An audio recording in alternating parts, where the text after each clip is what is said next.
You all set? All right. Yesterday, families all across America gathered together with their loved ones and to give thanks. We have much to be thankful for in America. The food on our tables, the family and loved ones in our homes, and the many blessings that come from living in the greatest nation on earth. Today, we can also be thankful for families being recruited and reunited with loved ones who have been held hostage for nearly 50 days. Beginning this morning, under a deal reached by extensive U.S. diplomacy, including numerous calls I've made from the Oval Office to leaders across the region, fighting in Gaza will halt for 4 days. This deal also is structured to allow a pause to continue for more than 50 hostages to be released. That's our goal. This morning, I've been engaged with my team as we began the first difficult days of implementing this deal. It's only a start, but so far it's gone well. Earlier this morning, 13 Israeli hostages were released, including an elderly woman, a grandmother, and mothers with their young children, some under the age of 6 years old. Separately, several Thai nationals and Filipino nationals were also kidnapped by Hamas on the 7th. They were released as well. All of these hostages have been through a terrible ordeal, and this is the beginning of a long journey of healing for them. The teddy bears waiting to greet those children at the hospital are a stark reminder of the trauma these children have been through, and at such a very young age. Jill and I, Jill's with me here, keeping them all in our prayers today. Today has been a product of a lot of hard work and weeks of personal engagement. From the moment Hamas kidnapped these people, I, along with my team, have worked around the clock to secure their release.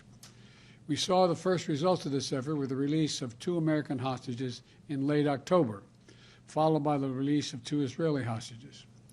I've consistently pressed for a pause in the fighting for 2 reasons: to accelerate and expand humanitarian assistance going into Gaza, and 2, to facilitate the release of hostages.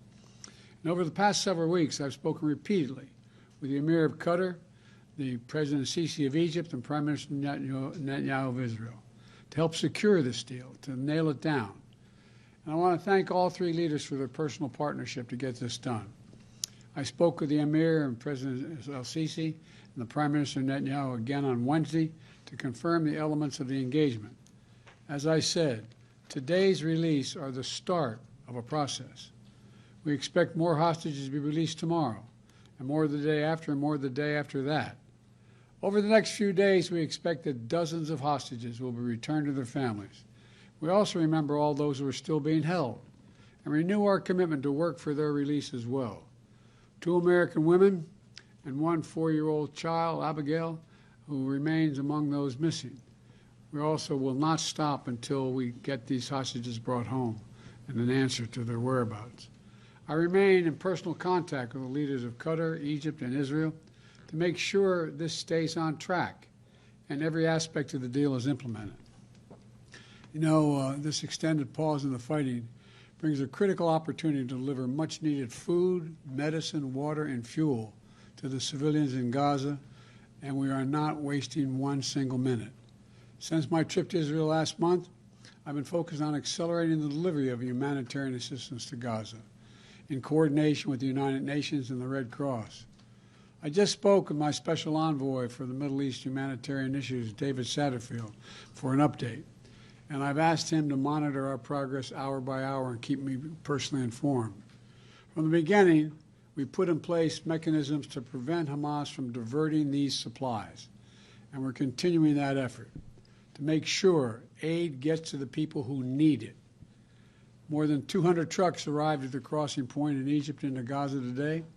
These trucks carry food and medicine, as well as fuel and cooking gas. The fuel will be used not only to power the trucks delivering this life-saving supplies, but for desalinization, for water wells, for hospitals, and for bakeries. And hundreds more trucks are getting in position as well, ready to enter Gaza over the coming days to support the innocent Palestinians who are suffering greatly because of this war that Hamas has unleashed. Hamas doesn't give a damn about them. We also look to the future. As we look to the future, we have to end this cycle of violence in the Middle East. We need to renew our resolve to pursue this two-state solution where Israelis and Palestinians can one day live side by side in a two-state solution with equal measure of freedom and dignity. 2 states for 2 peoples. And it's more important now than ever. Hamas unleashed this terrorist attack because they fear nothing more than Israelis and Palestinians living side by side in peace. You know, to continue down the path of terror and violence and killing and war is to give Hamas what they seek. And we can't do that. So today, let's continue to be thankful for all the families who are now and those who will soon be brought together again. And I want to once again thank the Emir of Qatar, President Sisi of Egypt, and Prime Minister Netanyahu for their partnership to make what we've done so far possible, and for their continued leadership as we all keep working to implement this deal.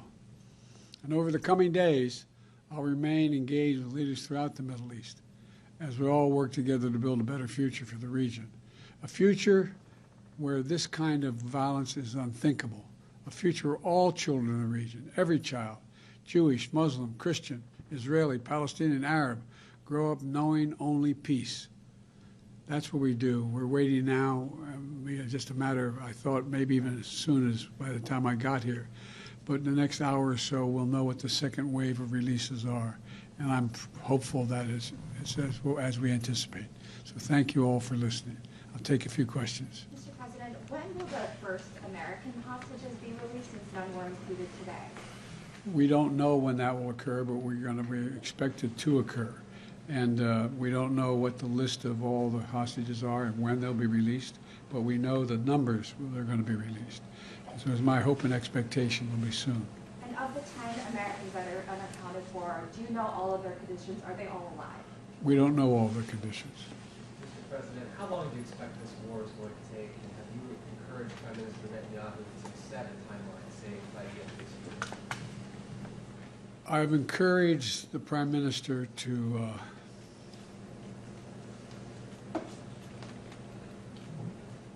focus on trying to reduce the number of casualties while he is attempting to eliminate Hamas, which is a legitimate objective he has.